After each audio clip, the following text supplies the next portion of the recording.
Mesdames, messieurs, c'est la fin de ce journal. Merci de l'avoir suivi.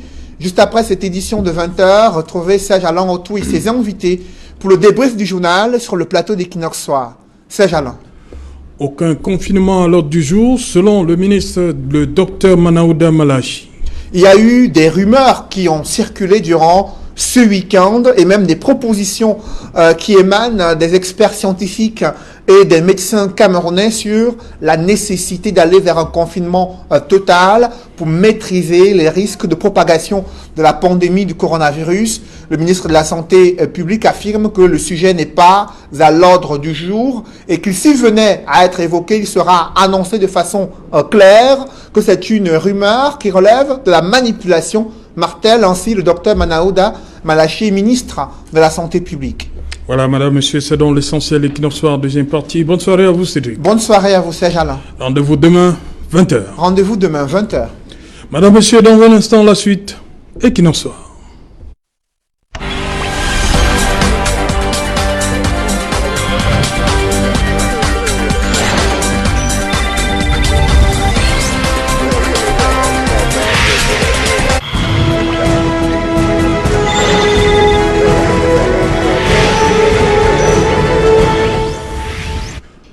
Retour sur le plateau Equinox Soir, c'est la deuxième partie consacrée au débrief du journal. Madame, monsieur, nous sommes toujours en compagnie du docteur Ngoula Roger et le docteur Roger Etoile. Docteur Etoile, vous êtes pour le confinement total? Le ministre dit, pour le moment, rien à faire. Il s'appuie sur la rumeur, hein. Faut que ce soit précisé. Ça a circulé dans la journée. Oui, je pense que le ministre... Est-ce qu'on peut éviter le confinement? C'est ça ma question. Bon, je pense que sur le plan purement technique de la santé publique, nous avons dans ce type d'épidémie à peu près deux voies. La première voie est évidemment celle de l'atténuation. C'est-à-dire qu'on crée une immunité collective. Dans cette voie, on laisse entre guillemets, le virus circuler dans la population en espérant que la population entrera en contact avec le virus, va résister au virus et développer une certaine immunité pour pouvoir se prémunir en cas de récidive dans l'avenir. Bon. Les avantages de cette voie, c'est que les activités économiques sont pas très perturbée et évidemment elle peut prévenir l'épidémie dans l'avenir. Les inconvénients de cette voie, c'est évidemment qu'il y a un coût humain élevé, parce que si les populations non vulnérables, des personnes jeunes, solides, n'ayant aucun facteur de comorbidité, peuvent résister au virus et développer des anticorps. Malheureusement, des personnes fragiles, telles que les personnes âgées, des personnes qui ont certains facteurs de comorbidité, diabète, hypertension, VIH-Sida, cancer, l'asthme, les autres infections et maladies respiratoires, tuberculose, VIH. Donc, ce genre de personnes, eux, ils vont être éliminés. C'est un peu comme une sélection naturelle.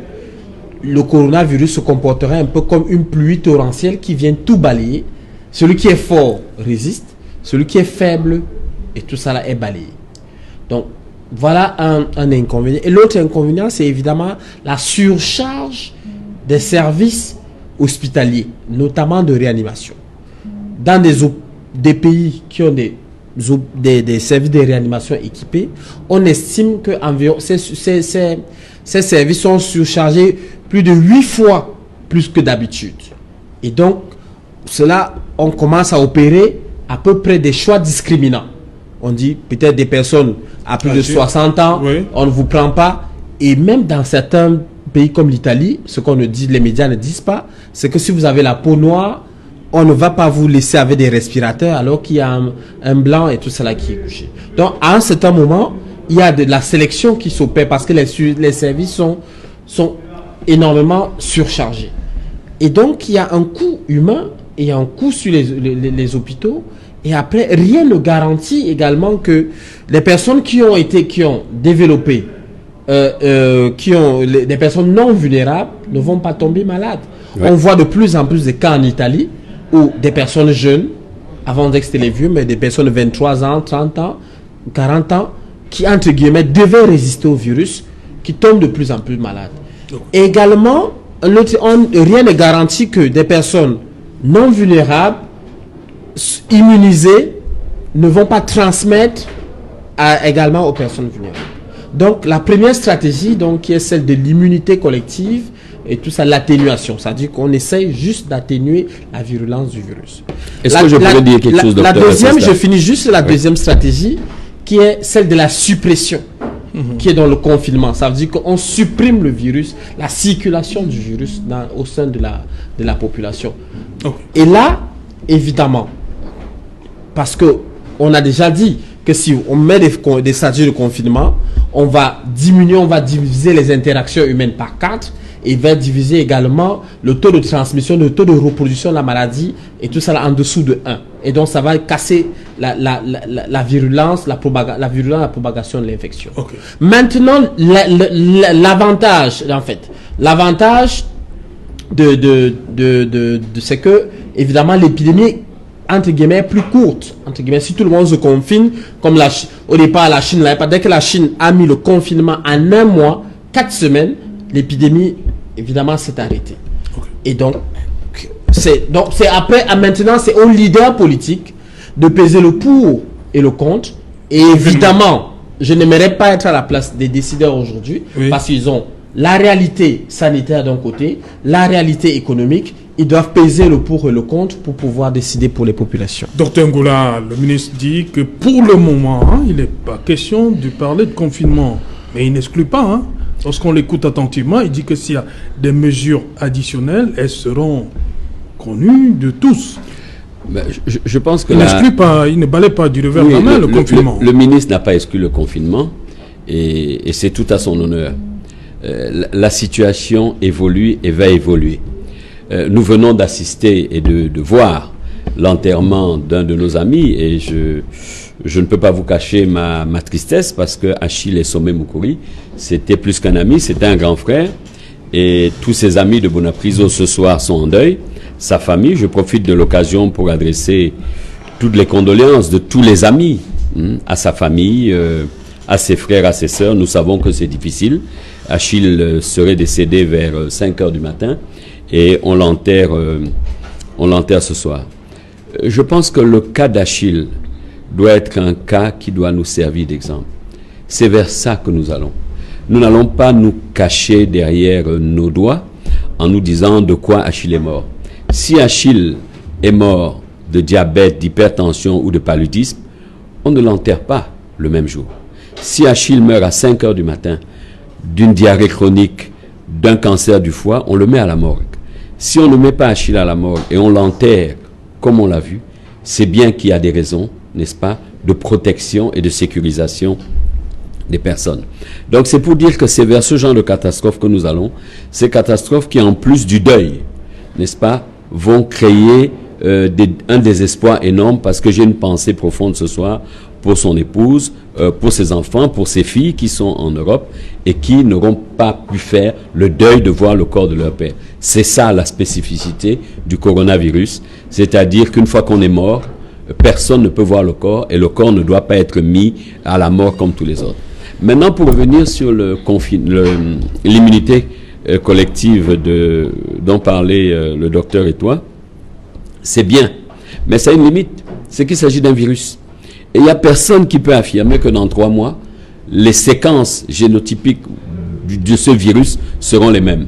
Et quand on voit le virus de la grippe, chaque année, on vaccine les populations contre le virus de la grippe parce que ce n'est pas le même virus. Le virus de 2020 n'est pas le même virus. Donc rien ne nous garantit que même ceux qui vont avoir une immunité contre ce coronavirus seront immunisés contre la forme qui va se manifester. Donc la prudence du ministre, c'est la prudence d'un gestionnaire politique qui a les éléments en temps réel que lui donnent ses services, puisque le ministre est entouré quand même d'éminents scientifiques. Il y a le professeur Koulachiro qui est une infectiologue. Il y a une société camerounaise d'infectiologie. Il y a des virologues. On a vu le professeur François-Xavier Keumbopi. Donc ce sont des sommités, ce sont des gens qui savent de quoi ils parlent et ils sont là à la disposition du ministre et continuellement, nous savons qu'il lui donne des notes, il lui donne des informations.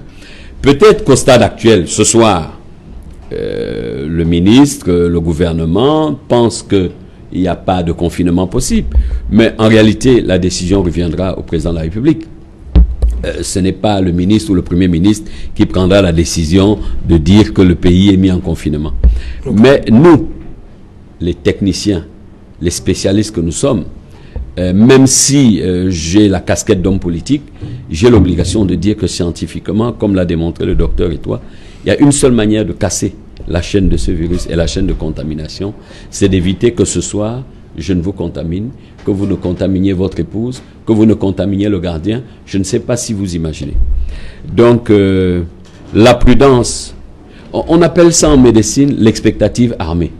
C'est-à-dire que le ministre est là, il a tous les éléments d'évaluation et dans les 24 à 48 heures, croyez-moi, les choses vont bouger et il y a une décision forte qui sera prise parce elle va s'imposer à tous. Docteur Edouard, le personnel de santé dans tout ça, qui est exposé quotidiennement, qu'est-ce qui...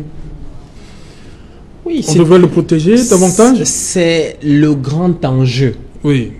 de cette épidémie, un enjeu qui est encore caché, mais qui est de plus en plus émergent. Vous voyez, si vous êtes dans des groupes, des forats ou des groupes WhatsApp et tout ça, des médecins, il y a plein de rumeurs. Hein? Aujourd'hui, je voyais une rumeur, il paraît qu'il y a un médecin généraliste qui a été contaminé, dans la centrale, il paraît... Il y a plein de rumeurs comme ça. Personne ne peut ni confirmer, ni infirmer, et tout ça là, parce que... Le personnel de santé en France est applaudi tous les 20 heures. Hein? Exactement. En France, tous les 20 heures, ils applaudissent. Exactement, c'est-à-dire que, comme je le dis, il y a, sur la question du personnel, il y a la question de la quantité. Il nous faut du personnel en quantité suffisante. Il y a la question de la qualité, des personnes qui doivent être habilitées, capacitées et même recapacitées pour gérer, pour prendre en charge ce type d'épidémie. Il y a la question de la protection de ce personnel. Vous voyez, aujourd'hui, quand vous prenez un malade dans un service de réanimation, en réalité, il utilise à peu près 4 tenues de ces combinaisons-là. Il faut 4. Parce qu'il va aller peut-être 3-4 fois, il va faire et tout ça, la ronde, la garde et tout. Donc, tous ces équipements coûtent cher. Aujourd'hui, rien qu'à l'hôpital central, ça coûte énormément cher. Imaginez si on a un afflux, si les cas explosent dans le pays, on va trouver ces équipements où? Donc, après la question de la protection, il y a la question de la rémunération, motivation. Il faut bien rémunérer les professionnels qui sont en charge, qui sont au feu de l'action pour l'épidémie. Et évidemment, la motivation, elle peut être financière, mais elle peut également avoir des petits... Mais nous aimerions que cette appréciation, cette motivation soit partagée non seulement par le ministre de la Santé, le Premier ministre, le Président de la République et tous les citoyens. Docteur Ngoula, sur le personnel de santé, les professionnels. Ben voilà, sur le personnel de santé, nous avons suivi ensemble le journal. Et pour venir et pour conforter ce que je pense, il ne s'agit pas d'une grippe simple. Si c'était une grippe simple, le ministre de la Santé ne rappellerait pas rapidement tout le personnel infirmier en voie d'intégration. Nous sommes vraiment en guerre, comme le disait le président Macron. Et croyez-moi, si le ministre de la Santé demande à tout le personnel infirmier de venir rapidement se présenter dans les délégations régionales, ceux qui doivent être intégrés, c'est qu'il a des éléments qui lui permettent de dire qu'il y a urgence. Donc, je reviendrai sur cette affaire de confinement, on y arrivera. Maintenant, concernant le personnel de santé, nous voyons à la télévision comment les Italiens, les Français, à 20h, applaudissent. Mais nous voyons aussi ce que ces réanimateurs et ces infirmiers de réanimation disent. D'abord, ils sont surbookés, ils ont trop de travail, ils font 14 à 16 heures sur place dans des conditions presque inhumaines. Et deuxièmement, ils disent, C'est bien de nous applaudir, mais restez chez vous. Restez chez vous. C'est bien de nous applaudir, mais restez chez vous. Je pense que le meilleur service qu'on rendrait au personnel médical aujourd'hui, c'est de rester à la maison. Les infirmiers, les médecins sont qualifiés. Mais quand cette épidémie va arriver, des médecins vont mourir. Des infirmières vont mourir. Il ne faut pas effrayer les gens, mais il faut leur dire la vérité. En France, il y a un gynécologue qui est décédé. Or, c'est pas vraiment le travail premier d'un gynécologue, le coronavirus, parce qu'il a consulté, il l'aurait attrapé chez une patiente. À Mulhouse, nous sommes à 2. Donc, nous devrons malheureusement, nous avons l'obligation de voir ce qui se fait ailleurs. Et nous avons, je n'ai pas envie de dire cette chance, mais nous avons devant nous un exemple vivant de ce qui peut arriver et la responsabilité des médecins, des politiques, du ministre, de tous ses collaborateurs, c'est de dire les choses telles qu'elles se présentent. Nous avons suivi le reportage, nous avons salué les initiatives des maires de ville, mais nous avons aussi entendu les populations qui sont demandeuses. Et contrairement à ce que vous pensez, elles sont informées. Si on leur dit qu'il y a 6 000 morts en Italie, ils se demandent combien de morts il y aura ici. Donc, sans faire dans du catastrophisme et sans vouloir affoler la population, la bonne information est importante. Par temps de crise, elle doit être donnée par des professionnels. Il ne s'agit pas d'un débat politique. Il ne s'agit pas de parler de chapelle. Non. Il s'agit du Cameroun tout entier qui est face à un problème national et il faudrait une réaction qui concerne tous les Camerounais. Et là, oui, docteur, et toi? Ça me donne l'occasion, si je peux lancer un appel citoyen à la population camerounaise, de toutes les chapelles politiques, de toutes les régions, de toutes les tribus, de toutes les sensibilités, de toutes les divergences d'opinion. Je leur dis, en ce moment, nous avons un ennemi commun qui est ce coronavirus. Pendant cet instant, si nous pouvons mettre de côté nos batailles, nos bagarres, nos guerres, je pense notamment à celle du Nozo, à peut-être dans la partie septentrionale et tout, les crises politiques, les bagarres politiques, si nous, à un moment, nous pouvions prendre conscience, partager ces messages citoyens, de dire aux gens, voilà une épidémie, voilà comment elle se transmet, restez chez vous, restez à distance les uns les autres, en attendant que la science fasse des miracles. C'est la seule chose que nous pouvons faire pour traverser cette Docteur, et toi, on vous a coupé avant le journal. On devait parler d'Angela Merkel, 65 ans, qui a décidé de se mettre en quarantaine parce qu'elle aurait côtoyé un médecin qui est déclaré positif. J'ai envie de répondre avant docteur et toi. Oui. Quel est le sens de la question? Non. Elle décide de se mettre en quarantaine. Oui, elle décide de se mettre en quarantaine parce qu'elle a été en contact avec quelqu'un de contaminant et de contagieux. C'est un geste citoyen. C'est bien. Pour les autres. Oui, mais pour les autres, pour son mari, pour ses enfants, pour sa population et pour tous les habitants de son pays. Justement. Mais celui qui n'a pas rencontré dans son chemin et dans sa vie de tous les jours le virus ne va pas forcément se mettre en quarantaine. J'aimerais abonder dans le sens du docteur Ngula. Évidemment, le geste de Angela Merkel est un geste de haute responsabilité. C'est-à-dire qu'elle a pris ses responsabilités. Elle était en contact avec un médecin qui a été testé positif et s'est mise en quarantaine pour le bien de la nation. Et donc, nous devrons appeler tous les citoyens, de quelle catégorie sociale ils soient, pour avoir ce sens élevé de la responsabilité.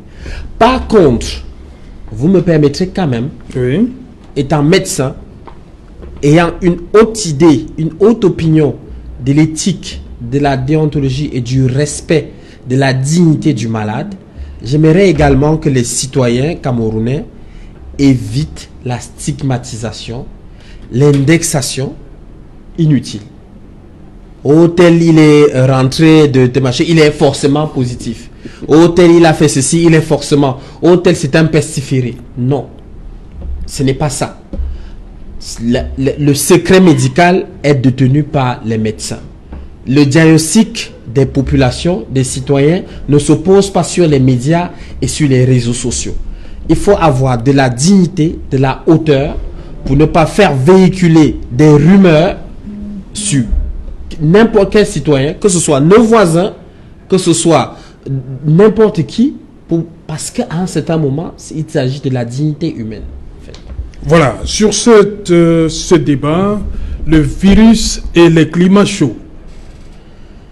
Bon, aujourd'hui, l'histoire a botté ça en touche. Oui. Le Qatar, l'Arabie Saoudite Oui. et tout ça là. L'OMS Oui. a sorti. Il y a des gens qui continuent de penser Non, que... Oui, mais vous savez, vous n'allez pas empêcher que les gens pensent. Pensent ce qu'ils veulent. Mais notre rôle, à nous médecins, et votre rôle, à vous médias, c'est de donner, d'abord de chercher la bonne information et de la donner au public.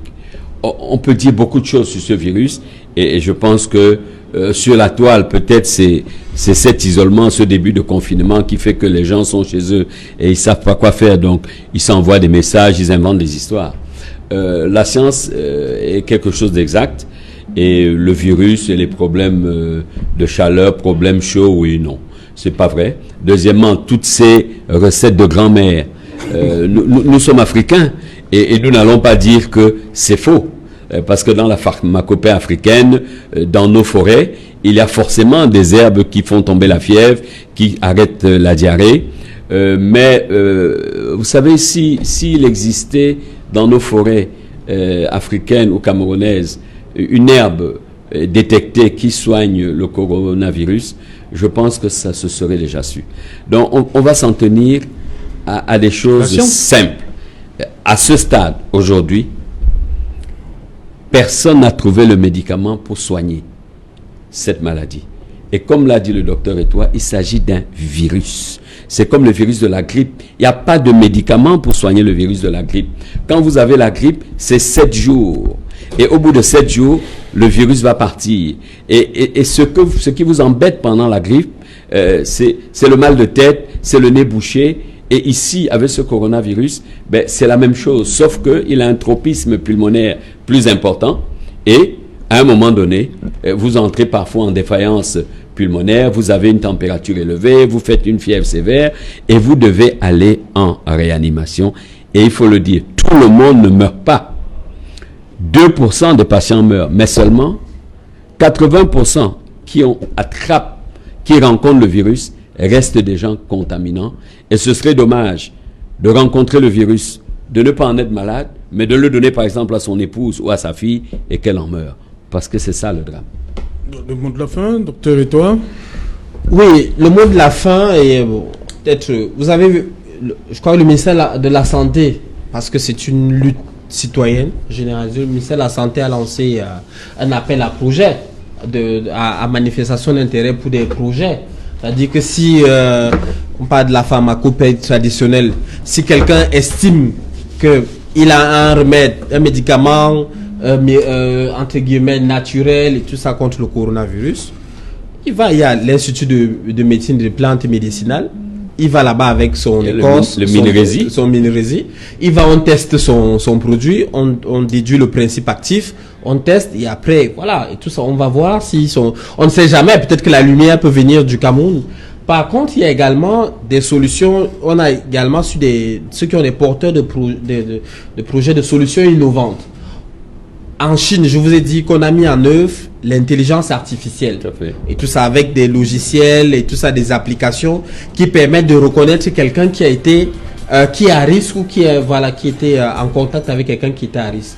Nous avons des jeunes chercheurs, et tout ça aujourd'hui, qu'ils se mettent à l'œuvre, qui créent des applications et tout cela pour permettre peut-être à la fois de diffuser facilement des messages de sensibilisation, de mieux organiser la collecte de l'information et de la prévention. Donc aujourd'hui, c'est une lutte multidimensionnelle qui intègre tout le monde, du plus petit au plus grand, du scientifique au citoyen, quelles que soient les chapelles politiques. quelles que soient les chapelles politiques. Docteur Ngoula, votre mot de la fin? Le mot de la fin est simple. Le Cameroun, c'est un très grand pays qui a su faire face depuis son histoire à des grandes périodes de turbulence. C'est vrai qu'à l'extrême nord, dans le Nozo, nous n'avons pas encore définitivement trouvé des solutions, mais nous pouvons quand même dire que de ce côté-là, malgré quelques ressurgescences, il y a une accalmie. Donc nous devons continuer à faire confiance aux institutions de la République qui sont incarnées par le président de la République, le président Paul Biya. C'est pas parce qu'il ne s'est pas exprimé, mais nous savons bien que sa parole, elle est rare, mais elle est précieuse, comme dirait un journaliste de CRTV. Il a le Premier ministre qui s'est exprimé. Nous avons un ministre de la Santé, comme a dit tout à l'heure mon collègue, au début avait des rapports assez tendus avec le corps médical, mais il nous prouve qu'il est à nos côtés et qu'il suit quotidiennement avec toute son équipe ce problème. Il faudrait juste demander à la population de prendre la mesure de ce qui se passe et que chacun soit le propre gardien de sa santé. Parce qu'en se protégeant, vous protégez votre épouse, votre mère, vos enfants, vos amis. Et puis, il ne faut pas perdre espoir. Monseigneur Cléda est sorti aujourd'hui avec la Madone. D'autres obédiences religieuses vont sûrement faire ce que nous savons faire, c'est que nous devons nous mettre en prière. Mais au-delà de la prière, il y a le gel, oui. Il y a les mesures de confinement, il y a les mesures de distanciation. Je pense que les jours qui viennent vont nous apporter des solutions. Okay. Je voudrais terminer en réadressant mes condoléances à la famille Moukouri et en disant que nous sommes en deuil parce que nous avons perdu un ami. Je vous remercie. Merci Dr Ngoula, merci à vous également, Dr Etoile, d'être venu. C'est moi qui vous remercie. Voilà, madame, monsieur, nous sommes donc arrivés au terme de cette première de la semaine. Bonsoir. Onadumaho.